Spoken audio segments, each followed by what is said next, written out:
नमस्कार दोस्तों, नमस्कार आप सबको पहले तो, और वेलकम आप सबका। तो दोस्तों मेरी कोशिश है कि मैं वैसे तो एक ही वीडियो में सब सारी एस्ट्रोलॉजी के रिगार्डिंग सबको एक ही वीडियो में समझ आ जाए, लेकिन ऐसा हो नहीं सकता। लेकिन कुछ मेन बातें जो आपको ज़रूर पता होनी चाहिए वो मैं आपको इस वीडियो में बताने जा रहा हूँ। और वो मेन बातें कम से कम अपने माइंड में ज़रूर रखना कि मेन एस्ट्रोलॉजी कुंडली आपकी है क्या है, आपका काम का होना, आपके पैसे का आपको कितना आना, पैसा आना, कैसे आना, आपकी ग्रोथ होना, तरक्की होना, चाइल्ड बर्थ होना, मैरिज होना, ये सारी चीज़ें आपको मैं इस वीडियो में बताने की कोशिश करूँगा। क्योंकि दोस्तों एस्ट्रोलॉजी सभी कहते हैं बहुत बड़ी वास्ट है, वैदिक एस्ट्रोलॉजी वास्ट तो है, इसमें तो कोई दो राय नहीं है। लेकिन जैसे जैसे हमारे माइंड में जो चीज़ डलती है ना, वो डलती रहती है। जैसे समुंदर बहुत बड़ा है ना, सब कुछ अपने अंदर ग्रहण कर लेता है।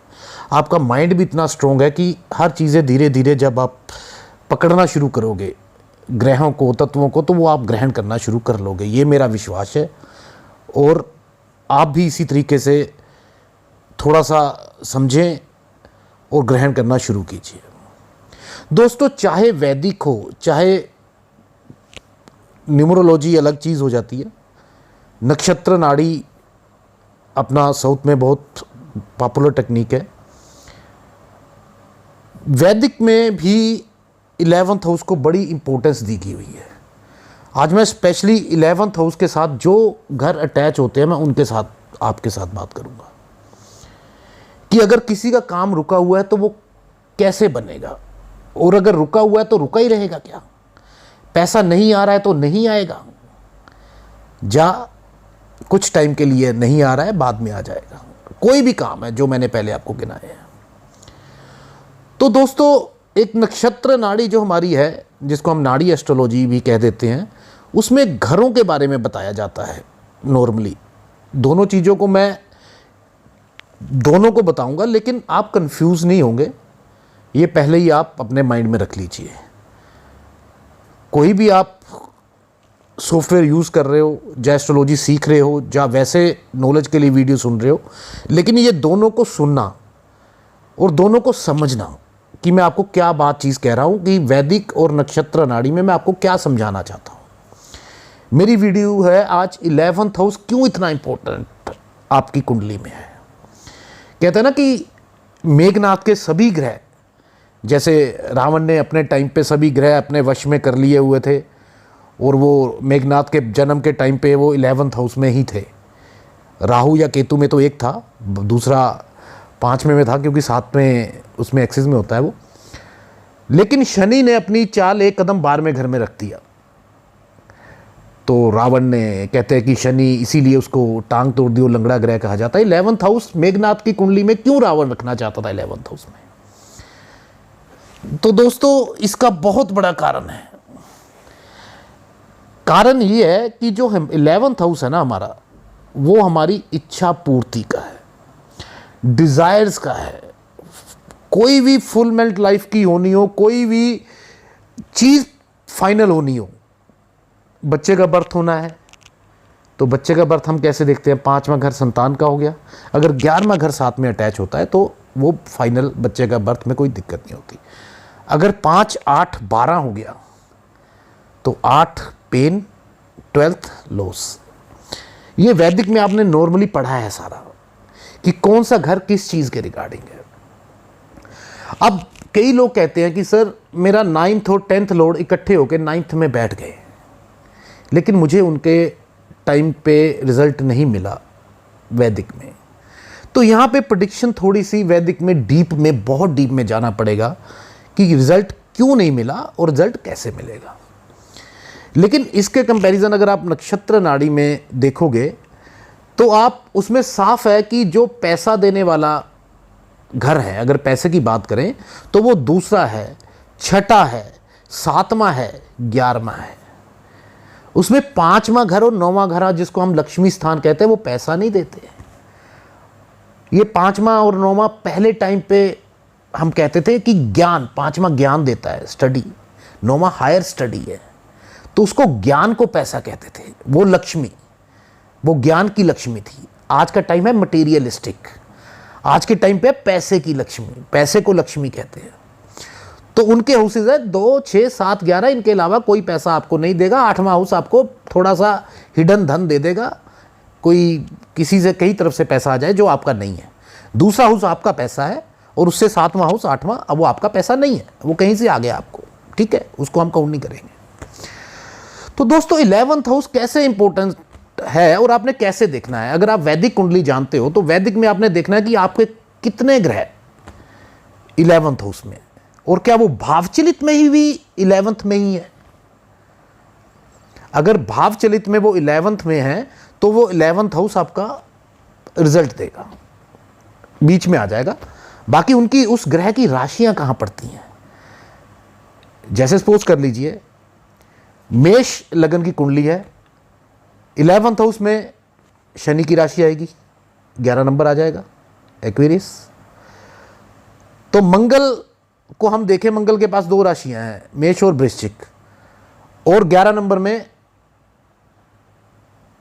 मंगल जाके बैठ गए शनि की राशि में।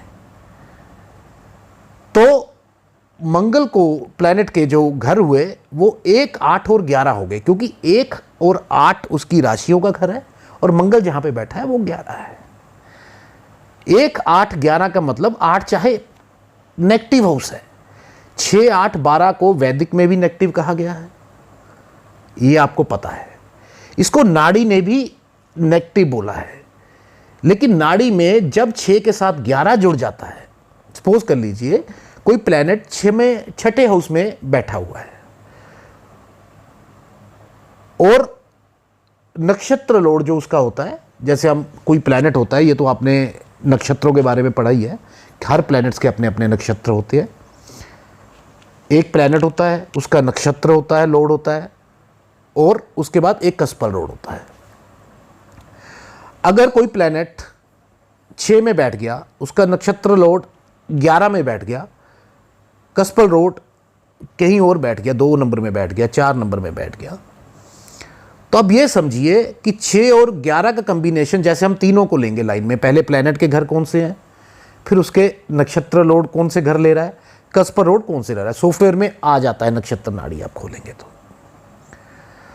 तो वहां से आपको पता चल जाता है कि आपके 11 जो नंबर घर है, जहां पे 11 लिखा आएगा नक्षत्र नाड़ी में,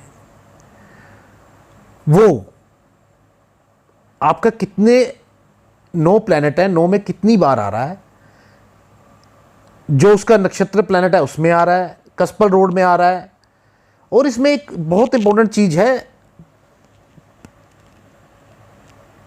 कस्पल लोड जो होता है, जो वो स्ट्रोंगर देन नक्षत्र, और नक्षत्र is stronger then planet. Detail में मैं आपको वीडियो बना दूंगा, मेरी क्लासेस चल रही हैं ऑनलाइन, तो मैंने अभी कम स्टार्ट की हैं, लेकिन वैसे मेरी क्लासेस चल रही हैं। डिटेल में मैं आपको वीडियो बना दूंगा इसके बारे में कि ये कैसे काम करता है। तो ये मैंने आपको बता दिया कि कौन सा कस्पल रोड सबसे ज़्यादा स्ट्रॉन्ग होता है, जो वो घर लेके बैठेगा, उसके बाद नक्षत्र प्लैनेट का जो नक्षत्र लोड है, उसके बाद प्लैनेट के अपने घर, ठीक है जी। तो अब अगर सपोज कर लीजिए 6, 11 आपको लग रहा है कि कॉम्बिनेशन बन रहा है, नीचे से ऊपर तक कहीं भी बन रहा है, 2, 6, 11 बन रहा है, तो ये क्या शो कर रहा है? घर वैदिक में जैसे हमने कहा है कि दूसरा घर फैमिली का है, आपकी वेल्थ का है, वो वही रहेगा। 2 छठा घर आपके रोग ऋण शत्रु, 7वां घर आपके पैसे का, छठा घर आपके दूसरे के पैसे का, दूसरा पैसा जो आपको आएगा। मतलब कि 7 में से 12वां घर कौन सा हो गया? छठा। 7वां हो गया आपका पैसा, बिजनेस जिसको कहते हैं हम, बिजनेस में लगाते हैं। छठा होगा दूसरे का पैसा। तो उसका मतलब है कि आपको दूसरे का पैसा आने की चांस है। कंपटीशन का छठा घर है। 2, 6, 11 बनता है, जैसे मैंने आपको बताया कि 2, 6, 11 बनता है, तो इससे ये पता चलता है कि अगर कॉम्बिनेशन में से मेन निकल के आ रहा है, बाकी 6, 8, 12 भी देखना है कि बीच में 8-12 तो नहीं आ रहा है ऊपर। अगर नहीं आ रहा है तो इसका मतलब सीधा है कि बंदा कंपटीशन करेगा किसी से, बिजनेस में करेगा, पॉलिटिक्स में करेगा, और किसी भी लाइन में हो, किसी भी फील्ड में हो, वो 11 नंबर का हेल्प उसको मिलेगी, इच्छा पूर्ति होगी, वो निकल जाएगा। ऐसे ही अगर हम 10-11 आ रहा है, अब 10-11 है, 10 को हम बहुत बढ़िया भाव गिनते हैं वैदिक में, 9-10 को, लेकिन जब हम पैरेलल नाड़ी को लेके चलते हैं तो 11वें घर की सबसे ज़्यादा इंपॉर्टेंस है। 10-11 मिल गया दैट मीन्स, या 2-10-11 मिल गया दैट मीन्स उसको घर ऐसा मिलेगा जिसमें पैसा ही, बच्चे का जन्म ऐसे घर में होगा जिसमें पैसा ही पैसा हो, उसको दिक्कत ही ना हो, परेशानी ना हो। एग्जाम्पल मोटी सी देता हूं कि आप जैसे सपोज कर लीजिए धीरू भाई अंबानी जी की कुंडली में 6-11 है, कंपटीशन किया बिजनेस में, लोगों को शेयर लॉन्च किए, दूसरे का पैसा यूज़ किया। ऐसे तो मुकेश अंबानी उसके बाद आए, लेकिन उनका 10-11 भी होगा क्योंकि वो पहले ही जब पैदा हुए तो उनके पास पैसा बहुत था, धीरू भाई अंबानी की प्रॉपर्टी थी, उसके बाद वो आगे गए, उनका भी 6-10-11 एक्टिव होगा क्योंकि उन्होंने भी लोगों से आगे ग्रोथ की। तो कई आप किसी भी लाइन में देख लीजिए, 100 लोग काम कर रहा होता है लेकिन 10 लोग बहुत ऊपर होते हैं, 90 लोग, 30 लोग ठीक ठीक होते हैं, बाकी 60 लोग नीचे होते हैं। हर फील्ड में ऐसा ही होता है। एग्जाम्पल दे रहा हूँ, वैसे 100 बंदों की, कई में ज़्यादा होते हैं, कईयों में कम होते हैं। तो 10 बंदे जो ऊपर वाले होते हैं ना, उनके सभी जो प्लैनेट्स हैं, नक्षत्र है, कस्पल सब लोड है, 11 नंबर एक्टिव ही मिलेगा आपको मैक्सिमम। हम उसको हरी झंडी देते हैं। अगर 3-11 बन रहा है या 3-6-11 बन रहा है तो तीसरा घर आपको पता है कम्युनिकेशन का घर है, कमीशन का घर है, शो टूर्स का घर है, सोशल मीडिया का घर है। बंदा अगर 3-6-11 एक्टिव शो हो रहा है, उसकी दशा आ रही है ऐसे प्लैनेट्स की जिसमें 3-6-11 एक्टिव हो रहा है, तो आप ऑनलाइन जाके भी अपना काम कीजिए, आपको सक्सेस मिलेगी। छठा घर दूसरे का पैसा, 11वां घर आपकी तरफ की। बहुत से आप एस्ट्रोलॉजी पे आ जाते हैं, बहुत से एस्ट्रोलॉजर ऐसे हैं जिनका नॉलेज, मैं किसी की कंपैरिजन नहीं करता, किसी में ज़्यादा है किसी में कम है, लेकिन ऐसे एस्ट्रोलॉजर भी है जिनको नॉलेज इतनी है लेकिन वो पता नहीं कहाँ है, उनको ढूंढना पड़ता है क्योंकि उनका घर, 11वां घर एक्टिव नहीं है। जिनकी नॉलेज ठीक ठीक भी है ना, वो बहुत ऊपर बैठे हुए हैं आज के टाइम पे, क्योंकि उनको 11वां घर दे रहा है, छठा घर लोगों का पैसा दे रहा है, और उनकी आज के टाइम पे फीस भी इतनी है जो नॉलेज वाले बंदे सोच भी नहीं सकते कि यार हमें इतनी नॉलेज, हम बैठे हुए हैं और ये बंदा 11,000 फीस ले रहा है, 21,000 फीस ले रहा है, वास्तु वाले 2-2 लाख फीस दे रहे हैं। इसमें कंपैरिजन कहाँ आता है? कंपैरिजन ज्ञान में नहीं आता। क्या पता उसका 5, 9, 10, 11 हो, ज्ञान उसमें ज़्यादा हो, लेकिन पैसा कौन आपसे ज़्यादा ले रहा है? जिसमें 11वां घर एक्टिव है, दूसरा घर एक्टिव है, छठा घर एक्टिव है, 7वां घर एक्टिव है, और इनका कॉम्बिनेशन बन रहा है नक्षत्र नाड़ी में। शायद आपको ये मेरी वीडियो अभी ना समझ आए, लेकिन आप नक्षत्र नाड़ी में एक बार खोल के ज़रूर देखना, सॉफ्टवेयर में केपी सिस्टम पे जाके आप नक्षत्र नाड़ी पढ़ना, उसमें आपको क्लियरिटी होगी कि किसी घर का भी अगर योग बनता है, जैसे 5, 8, 12 आपका बार बार आ रहा है, 5 है छठा घर दूसरे का पैसा, फिर उससे 12वां हो गया 5वां आपका लॉस, उसके बाद ऐसे ही 8वां हो गया आपकी पीड़ा, जबकि जो 8वां घर है वो हिडन नॉलेज का भी घर है, वो कल्ट का घर है, सीक्रेट्स का घर है, ट्रांसफॉर्मेशन का घर है, लेकिन एक पीड़ा भी है उसमें, और 12 तो है ही लॉस का घर है। मतलब आपके पैसे का लॉस 5वां घर, 8वां घर पीड़ा भी दे के जाएगा, और 12वां घर अगर 7 एक्टिव हो गए तो पैसा भी चला जाएगा। सबसे अगर प्लैनेट, नक्षत्र और कस्पल रोड को देखेंगे, सबसे बेकार जो कॉम्बिनेशन निकल के आते हैं वो 5, 8, 12, 6, 8, 12 ही आते हैं। अगर एक प्लैनेट बुरा जुड़ जाए, 8, 11 हो जाए तो भी इतना बुरा नहीं है, 8, 10, 11 हो जाए तो अच्छा है, बहुत अच्छा है, 12 और 11 आ जाए तो कमाएगा और खर्चा होगा, कोई दिक्कत परेशानी नहीं है। खर्चा तभी करेगा जब उसके पास पैसा होगा, नहीं तो कहाँ से खर्चा करेगा। 11वां घर जुड़ना चाहिए। 2 बुरे भाव जुड़ जाएं, 6, 8 और 11 एक जुड़ जाए, स्थिति को संभाल लेगा। 11वें घर में इतनी पावर है। मैं इंपॉर्टेंस इसलिए बता रहा हूँ आपको कि आप किसी की बातों में, मतलब कि आप किसी के पास भी जाते हो, आपको रिजल्ट नहीं मिलता। नक्षत्र नाड़ी में एक प्रिडिक्शन मिलती है, जो आप बता सकते हो कि इस टाइम पे आपका काम होगा, इस टाइम पे आपका काम नहीं होगा। किसी बंदे ने फॉरेन जाना है, उसका वीज़ा नहीं लग रहा है, जब वो 3/11 नहीं आता तब तक वीज़े की अप्रूवल नहीं मिलेगी उसको। 3 है डॉक्यूमेंटेशन की अप्रूवल, तीसरा घर इसको भी दर्शाता है। 11 है ओके, हरी झंडी। तो 3/11 का होना बहुत जरूरी है विदेश जाने के लिए, वीज़े के लिए। तो ऐसे ही हर चीज़ें काउंट करती हैं एस्ट्रोलॉजी में, और इन चीज़ों का आपने ध्यान रखना है हमेशा।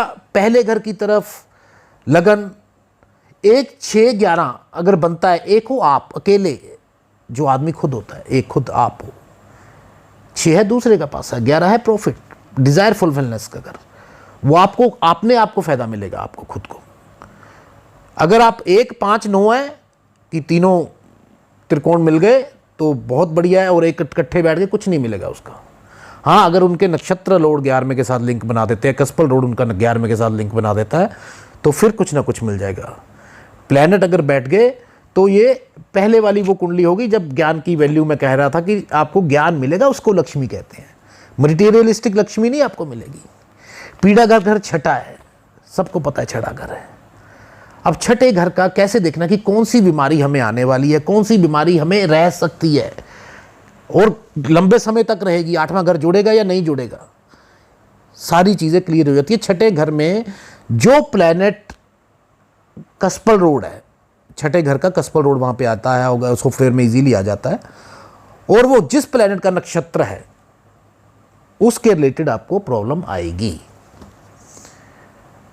सपोज कर लीजिए कोई प्लैनेट है आपका, वहाँ पे राहु है, उसका कस्पल सबलोड वीनस बन रहा है, जो वीनस जिसका नक्षत्र लोड होगा, अगर वीनस का नक्षत्र लोड सपोज कर लीजिए वीनस ही होगा, तो आपको प्रॉब्लम्स आएंगी। स्किन की प्रॉब्लम आ सकती है, शुगर की, डायबिटिक की प्रॉब्लम आ सकती है। जैसे ही वो घर एक्टिव होगा उसके बाद आपको अपना किडनीज की प्रॉब्लम आ सकती है। जो भी शुक्र के साथ लिंक चीज़ें होगी वो आपको पता चल जाती हैं अपना ये देख के। बाकी वैदिक के बारे में भी मैं आपको डिस्कस करूंगा। वैदिक में थोड़ा डिटेल में जाना पड़ता है। आज मेरा सिर्फ आपको कहने का मतलब था, बताने का मतलब था, 11th हाउस को अपने माइंड में ज़रूर रखना, क्योंकि सारी डिज़ायर्स आपकी A to Z और सारी फुलफिलमेंट 11th हाउस ही करता है। डिज़ायर किसी भी तरीके की हो, बच्चा पैदा हो, मतलब बच्चा हो, आपका स्टडी हो बच्चे की, या आपकी स्टडी हो, या आपने बाहर जाना हो, बिजनेस करना हो, जॉब में प्रमोशन हो, ये सारी चीज़ों में ये आपकी 11वां घर ही इम्पोर्टेंट है। इसको अपने माइंड में रखना है आपने। और इसको चेक कैसे करना है? अगर आप सॉफ्टवेयर में जाइए, नक्षत्र नाड़ी में जाइए, वहाँ पे देखिए कि ये कौन कौन से घर एक्टिव हो रहे हैं।